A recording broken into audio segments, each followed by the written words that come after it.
Launched at a particularly challenging time for the American Locomotive Company, or Alco, the RS-32 would prove to have a very difficult life.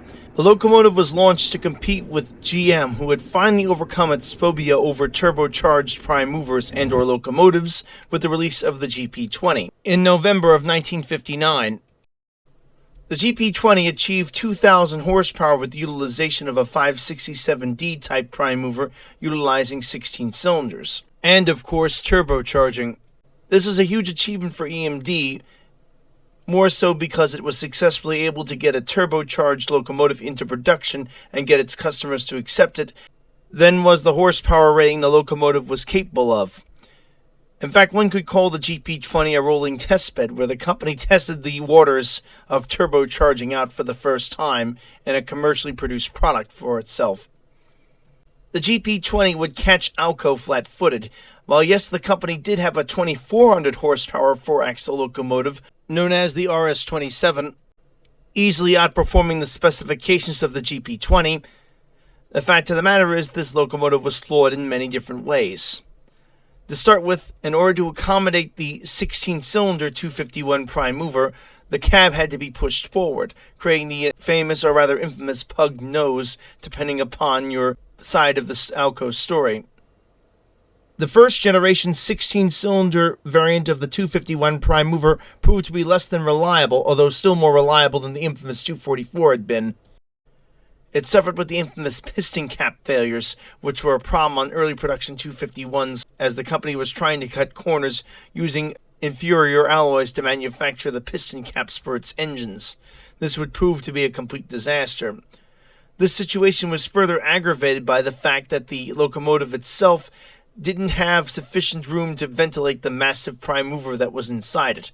While the RS-11, in which this locomotive was based upon's cooling system would be massively upgraded to handle the 16-cylinder prime mover, the RS-11 having only a 12-cylinder prime mover, it was never quite enough.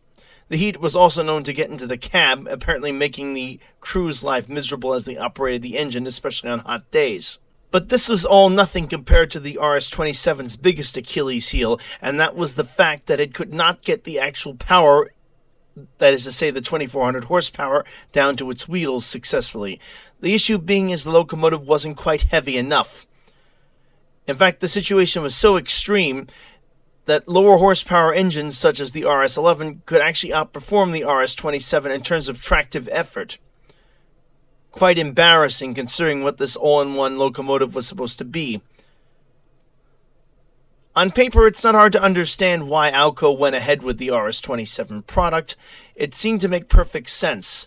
A little pocket rocket of a locomotive with 2,400 horsepower and a small package that could basically squeeze into any siding and could also double again as a mainline locomotive, essentially a do-it-all.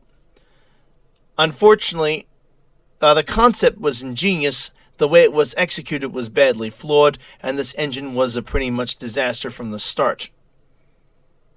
The GP20 was essentially a shot across the bow from GM to Alco, showing that EMD could now work with turbochargers as well, destroying one of the advantages the American Locomotive Company had always had up until that point. One of the few companies successful in getting turbochargers into production, even if they weren't the most reliable creations known to man. Now that EMD was engaging in the turbo war, it could now match Alco's horsepower ratings far more easily.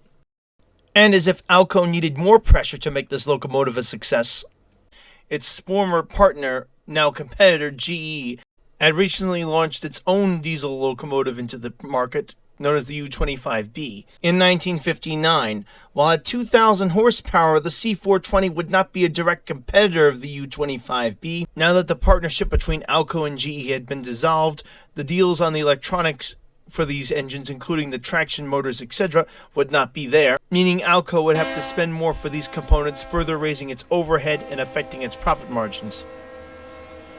With that, Alco needed to go back to the drawing board and make a competitive product to compete with the GP20. That would also be highly cost-effective. To keep costs down, Alco would utilize EMD's tactic of using an existing product to base its new product on. For this task, the company would utilize its model RS-11 as a starting point. Utilizing the engine's underpinnings, including the truck's frame, electrical systems, etc. would make it far cheaper and easier, and not to mention quicker, to get into production. The only upgrade to the body would be the option of a low-nosed hood, exactly as EMD had done with the GP20, as low noses were coming into vogue due to their enhanced visibility. The main concern Alco had with this locomotive is that it had to match the EMD GP20's 2,000 horsepower. This was achieved by installing a higher pressure turbocharger, more air equaling more boost, equaling more horsepower, and installing a larger intercooler. An intercooler is essentially a radiator for a turbocharger. It cools the air being pushed into the turbocharger, making it more dense. The higher the density, the more potent the boost from the turbocharger itself, thus increasing horsepower furthermore. With this unique setup, the engine was able to achieve 2,000 horsepower. This admittedly doesn't sound all that impressive, simply matching a competitor's product. What is impressive is just how Alco managed to do this. The GP20, mind you, was a 16-cylinder monster that needed turbocharging as well as a roots blower or supercharger to achieve its 2,000 horsepower. The 251C in the RS32 only had 12 cylinders and was yet able to achieve 2,000 horsepower with just the aid of a high-pressure turbo and the intercooler. Very impressive for the time, and also notably more fuel efficient than the EMD product yet again. Thanks to all the techniques and/or tactics employed on designing the locomotive as mentioned before, Alco was able to push the locomotive out in just over a year, with the RS32 debuting in June of 1961.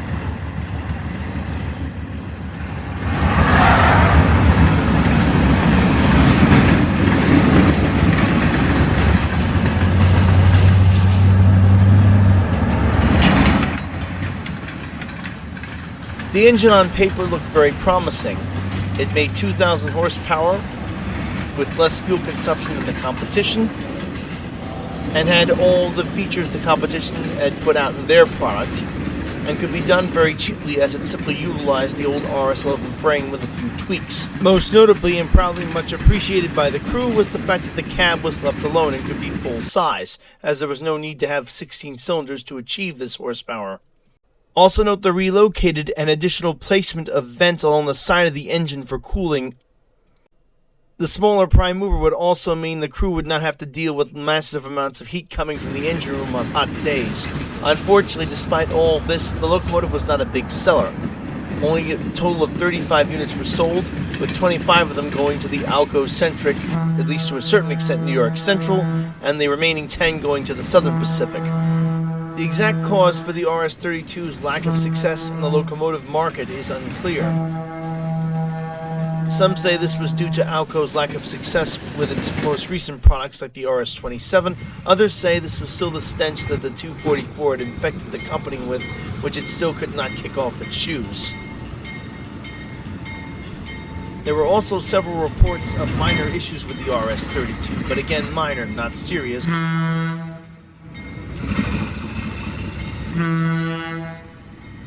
These were apparently drastically aggravated by Alco's reputation for unreliability. There was also the fact that Alco, much like its contemporaries at the time that were not in mass production of locomotives, tended to treat the diesel locomotive as a steam engine, that is to say, creating small batches of very specific models. While Alco did design the RS32 to take on a specific market, that of the EMD's GP20, the fact of the matter was, Alco could never crank these engines out as quickly as EMD could. EMD could essentially flood the market with its competing models and essentially drown Alco out, giving the company no chance to even so much as get its locomotive a foothold. This, needless to say, was again aggravated by the low production numbers that Alco was capable of producing due to the way they were building locomotives in small batches, not mass production. In addition, EMD could add things like extended warranties and installment plans to the actual deal, making the GP20 seem like a much more appetizing product for the companies looking to buy a locomotive at this time and day. Whatever the case, the engine did not penetrate the market and was considered a complete flop. And this is a true shame. The fact of the matter is, America was heading toward a fuel crisis within the next 10 years or so, and an engine like this, with this much horsepower being made with only 12 cylinders, and with this kind of fuel efficiency, would have hit the market dead on. The only trouble was the fuel crisis was long ahead, and at this present time, railroad companies were looking for reliability, as fuel consumption wasn't a big deal, again, being very inexpensive, less than $1 a gallon, in fact, less than 50 cents a gallon at the time, meaning railroad companies were more than happy to take the plunge and spend a little bit more money on fuel if it meant getting more reliability, which was the real issue in terms of expenses the railroads were facing at that time. Too bad things didn't change sooner. Only 4 RS-32s are currently in existence. The majority of these locomotives are on the Genesee Valley Transportation Group's lines. One is on the Fillmore and Western Scenic Railway. The other is currently sitting in the Pacific Southwestern Railway Museum, serviceable but not restored. The final unit is owned and operated by the Arkansas and Missouri Railroad, famous for having, up until more recent times, an all-Alco roster. The A&M currently and mainly uses the RS-32 to pull its scenic train rides. While the RS-32 was a flop for Alco, Alco was not giving up on this particular concept. They would eventually introduce a new model to follow up on this particular engine, which was, needless to say, far more successful. It was called the C420. While still not a major seller for the company, it was considerably more successful than the RS-32 had been, selling a whopping 131 units. The specifications of the C420 were pretty much identical to the RS-32, except the engine had been upgraded and improved in several different ways to make it more reliable. The most notable difference about the Century series, as well as the C420, is that these particular locomotives were done to as much mass production as Alco could muster. Essentially, Alco defined a market that needed locomotives, marketed the engines to it, and then started production, allowing them to push many locomotives out at a time of one standard type. This allowed the company to keep expenses as well as overhead down, and at the same time produce a product in much more massive numbers that would absorb into the market much more effectively than its previous products had. The story of the C420 is highly interesting, but that's a story for another day. As always, if you like this video, please hit the like button. It'll help me greatly. If you really like this video, please subscribe. If you don't, please feel free to dislike it. I don't mind criticism. I want to hear what I'm doing right and what I'm doing wrong. Once again, let me thank you all for watching, and as always, keep the metal side down.